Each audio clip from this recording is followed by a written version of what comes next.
Good morning भाई लोगों। आपको लग रहा होगा मॉर्निंग हो रही है, बट नहीं, मॉर्निंग नहीं हो रही। पीछे से देखो, तूफान आ रहा है, तूफान।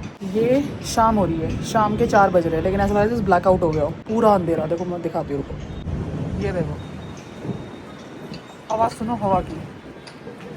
ये देखो, वहाँ से हमारा पता नहीं क्या वोल्केनो इरप्ट होने जैसा सीन हो रखा है। और भाई इतनी ठंडी हवा चल रही है ना, जिसकी कोई हद ना हो। देखो सामने वाली पहाड़ी भी दिख गई। अब आएगी भयंकर बारिश। हमारे देखो सर्दियों के कपड़े वापस निकल गए। तो ये है विंटर 2.0, क्योंकि पहले वाली तो आगे चली गई थी ना, अब यह दूसरे वाली आई है। और ये रहती है, क्या चल रहा है, मार्च अप्रैल मई जून तक। अब यही रहने वाला है। बुरा हाल। बहुत ठंड हो रही है वापस से। देखो क्या मस्त, लेकिन ऐसा रहे ठीक लगता है। बारिश नहीं अच्छी लगती मेरे को। कोई है मेरी तरह जिसको बारिश पसंद नहीं है, बताना कमेंट सेक्शन में। I hate rain, I hate it. घर के अंदर देखो, लाइटें जलानी पड़ गई हैं भाई। इतना ब्लैकआउट हो रहा है, ऐसा लग रहा है रात हो रही है, रात नहीं हो रही है, तो मेरा कलवा। ये देखो मौसम एकदम बदल चुका है। यहाँ पे ब्लैकआउट हो गया, बारिश का मौसम हो गया और हमारे बच्चे एंजॉय कर रहे हैं। तो सोचा कि आपके एक दो क्वेश्चंस भी ले लेते हैं आज। तो यहाँ पे रियांश का एक क्वेश्चन था कि डॉग्स है कान के ना पास में एकदम कॉर्नर में ना एक पॉकेट टाइप होता है छोटा सा, वो क्यों होता है, वो डॉग्स को कैसे बेनिफिट देता है, उसका पर्पस क्या है। इस तरफ ये जो अलग से जो पॉकेट बनी हुई है ना, इसकी बात कर रहे हैं वो। ये क्या होती है, इसको हेनरीज पॉकेट बोलते हैं और ये हर डॉग के अंदर होती है और ये बहुत काम की चीज़ है। ऐसा नहीं है कि भगवान ने बस ऐसे ही फालतू में दे दी, नहीं, इसका पर्पस होता है और वो बहुत बेनिफिशियल होता है डॉग्स के लिए। कैसे, बेसिकली ये जो पॉकेट होती है कान के साइड में जब होती है ना, तो एक तरीके से कान को सपोर्ट दे रही होती है। किस चीज़ का support? To move around and be flexible. मतलब कि कान इधर उधर जब मूव करता है काम आता है। ये कैसे काम आता है, क्यों? क्योंकि डॉग्स को आपने नोटिस किया होगा, जब भी कुछ भी साउंड आती है ना स्ट्रेंज, तो डॉग्स के कान हिलते हैं। अब जब हिलते हैं तो उसमें फ्लेक्सिबिलिटी चाहिए, है ना, क्योंकि फोल्डिंग मूवमेंट जो होता है कानों का, जो मूवमेंट है उसमें इनको फ्लेक्सिबिलिटी चाहिए। ये फ्लेक्सिबिलिटी कौन प्रोवाइड करता है? ये जो पॉकेट के आसपास जो मसल है ना, हेनरीज पॉकेट, यहाँ से इस मूवमेंट में इनको आसानी मिलती है, सपोर्ट मिलता है। तो ये जो पॉकेट है ये किस लिए है? ताकि डॉग्स आराम से आसपास की जो साउंड्स है वो कंफर्टेबली सुन सके।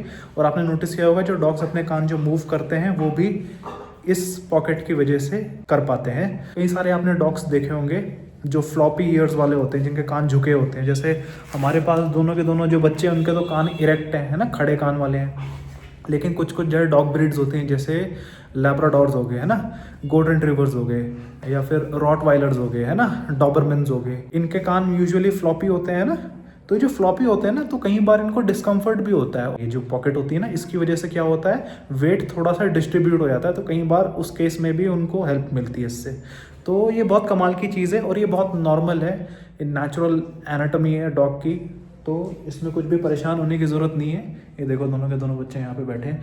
काल की तो मैं आपको नहीं दिखा सकता हेनरीज पॉकेट, क्योंकि काल का जो कोट है काफ़ी ज़्यादा लॉन्ग है कान के आसपास, तो आप इजीली उसको फाइंड आउट करना ही मुश्किल है। लेकिन वुफ़ी का आराम से दिख जाएगा और हर एक डॉग ब्रीड में होता है। इसी के साथ रियांश ने एक और अच्छा क्वेश्चन पूछा था कि डॉग्स एक्साइटमेंट में अपनी बॉडी को रोल क्यों करते हैं और उसके पीछे रीजन क्या होता है। डॉग्स जब एक्साइटेड होते हैं तब उनके अंदर सर्टेन हॉर्मोन्स रिलीज होते हैं। फॉर एग्जाम्पल योर डोपामिन जो फील गुड हार्मोन होता है वो रिलीज होता है, और एड्रेनालिन वगैरह जो हार्मोन्स होते हैं वो रिलीज होते हैं, जिसकी वजह से क्या होता है, डॉग्स के अंदर एक वो एनर्जी का आउटबर्स्ट होता है। तो अपने एक्साइटमेंट को एक तरीके से अपनी जो अंदर जो इमोशंस जो निकल रहे हैं ना, उनको एक्सप्रेस करते हैं through rolling on the floor. ये फिर रोल करने लग जाते हैं कभी कभी। और दूसरा, कई बार ना ऐसे तब भी रोल कर रहे होते हैं जब ये चाहते हैं कि आप इनके साथ खेलें, मतलब ये इन्वाइट कर रहे होते हैं जब आपको, when they want you to play with them, तब भी ऐसे रोल करते हैं। अपनी बेली ऊपर कर देंगे, कमर नीचे कर देंगे ज़मीन पे, and they will ask for your belly rubs, ऐसे बेली पे मेरे खुजा। तो ये भी बहुत नॉर्मल होता है। बेसिकली डॉग ये बता रहा है कि इस समय मैं फ्रेंडली हूँ एंड मेरे को आपके साथ खेलना है। ऐसे में आप इनको खूब इनकी बेली रब कर दिया करो और इनको बहुत खुशी मिलती है उस चीज़ से। एंड शर्मिष्ठा महापात्रा जी ने भी एक क्वेश्चन पूछा था, क्या हम डॉग्स को जो मिट्टी के घड़े होते हैं ना, अर्दन पॉट्स, क्या उसमें हम उनको पानी दे सकते हैं? इसका आंसर है यस, डेफिनेटली दे सकते हैं। बहुत अच्छा तरीका है it is way better than those plastic जो बोल्स होते हैं ना प्लास्टिक वाले, और जो बॉटल्स होती हैं प्लास्टिक वाली जिसके अंदर माइक्रो प्लास्टिक्स वगैरह का भी खतरा रहता है ना, डॉग्स के शरीर में जा सकता है, दिक्कत कर सकता है। तो ये सब चीज़ें आराम से अवॉइड हो जाती हैं जब अगर आप उनको मिट्टी के घड़े में पानी दे सकते हैं। लेकिन कुछ चीज़ों का ध्यान रखना है। नंबर 1, कुछ पेंटिंग वेंटिंग वाले जो पॉट्स आते हैं ना उनको अवॉइड करना, और you need to make sure कि रेगुलर बेसिस पे मिट्टी के घड़े या फिर मिट्टी का बोल जिसमें भी आप पानी दे रहे हैं वो रेगुलर बेसिस पे क्लीन होता रहे। तो क्योंकि क्या होता है ना, एल्गी और बैक्टीरिया वगैरह जो फॉर्म होता है ना वो दिक्कत कर सकता है, ठीक है। लेकिन अगर आप साफ़ सफाई वो तो एनीवे आपको करनी पड़ती है ना, स्टील वाले जो बोल्स होते हैं अगर इनमें भी दोगे तो इनमें भी आपको साफ़ सफाई करनी है।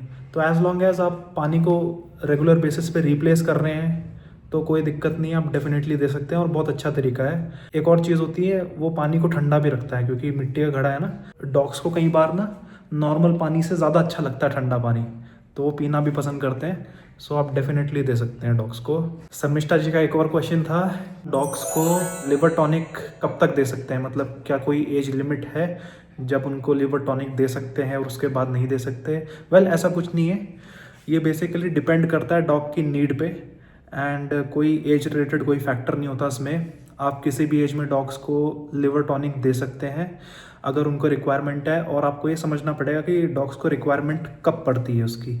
तो बेसिकली जब भी आप अपने डॉग की कोई भी मेडिकेशन चलाते हैं, मेडिकेशन मतलब जैसे कोई बीमारी हो गई या फिर बुखार हो गया, कोई भी मेडिकेशन दी आपने, या फिर आप डीवॉर्मिंग भी जब करते हैं ना, वो भी मेडिकेशन की तरह ही होती है। टैबलेट्स आप देते हैं डॉग्स को ना, उनके ऑर्गन्स पे लोड आता है, उनके स्पेशली उनके लिवर पे थोड़ा सा स्ट्रेस पड़ता है, तो उस समय इनको ज़रूरत होती है। अगर उनको कोई ऐसा लिवर सप्लीमेंट मिल जाए, लिवर टॉनिक मिल जाए, तो उनका काम थोड़ा सा आसान हो जाता है, एंड उसमें फिर डाइजेशन वगैरह में भी कोई प्रॉब्लम नहीं आती। अदरवाइज़ जब वो डॉग्स बीमार हो रहे होते हैं, जब वो हैवी मेडिसिन पे होते हैं ना, तो कई बार उनके बेसिकली शरीर में खाना नहीं लगता है ना, और डाइजेशन भी ख़राब हो जाता है और लिवर पे बहुत ज़्यादा लोड पड़ता है अननेसेसरी। इस वजह से लिवर टॉनिक हमको देना होता है, एंड ये बेसिकली पपीज़ को भी दे देते हैं, ऑब्वियसली वेट्स वगैरह के रिकमेंडेशन के हिसाब से पपीज़ को भी देते हैं। और ये हमारे जो अडल्ट डॉग्स होते हैं इनको तो डेफिनेटली देना ही होता है, स्पेशली डिवॉर्मिंग के टाइम पे, जैसे मैंने आपको बताया। और सीनियर डॉग्स जो होते हैं ना, जिनको जॉइंट इश्यूज़ वगैरह होते हैं, तो कई बार उनकी वो बोन्स वाली और जो जॉइंट वाली जो मेडिकेशन चलती है ना, तो उसके साथ भी लिवर टॉनिक वगैरह सजेस्ट किया जाता है। तो डेफिनेटली आप दे सकते हैं, ऐसा कोई एज रिलेटेड कोई भी फैक्टर नहीं है, डिपेंड करता है डॉग की नीड पे। क्या डॉग्स को हम लिवर टॉनिक रोज़ दे सकते हैं? वेल एज सच कोई रिक्वायरमेंट तो नहीं है, मैंने बताया ना आपको, रोज़ नहीं देना, आपको ज़रूरत के हिसाब से देना होता है लिवर टॉनिक। अगर आपके डॉग्स जैसे जब आप डिवॉर्मिंग करते हैं ना, तो उस समय डिवॉर्मिंग के टाइम पे अब जिस दिन आपने डिवॉर्मिंग करी उसके 1 हफ्ते तक आप लिवर टॉनिक डॉग को दे सकते हैं, उसके बाद आप हटा दो। या फिर जब सीज़न जब चेंज हो रहे होते हैं, है ना, जैसे अभी मौसम बदल रहा है ना, इस समय आप दे सकते हो। तो ऐसे आप दे सकते हो, अगर सीजन चेंज हो रहे तब दे सकते हो, डिवॉर्मिंग करिए तब दे सकते हो, या फिर आपके डॉग को कोई बीमारी हुई है ना, आपके वेट ने उसको किसी मेडिकेशन पे डाला है, तो वेट की रिकमेंडेशन पे तब आप दे सकते हो। अदरवाइज़ ऐसा चाहिए कोई डेली सप्लीमेंट तो नहीं है। लिवर को जो न्यूट्रिएंट्स चाहिए होते हैं वो उनको थ्रू फूड भी मिल रहे होते हैं, सो एज सच कोई डेली बेसिस पे देने की ज़रूरत नहीं है। बट हाँ, जब रिक्वायरमेंट होती है, जैसा मैंने आपको बताया, तब आपको देना है, ठीक है। So we hope this answers the question. We hope आज का व्लॉग आपने एंजॉय किया होगा। अगर एंजॉय किया तो लाइक करना, यहाँ पे नए हो तो सब्सक्राइब करना। अगर आपके कोई भी क्वेश्चन है आपके डॉग से related, let me know in the comment section, मैं डेफिनेटली उनको कवर करूँगा आने वाले व्लॉग्स में। And thank you for all the love and support. I will see you in the next one. Bye bye.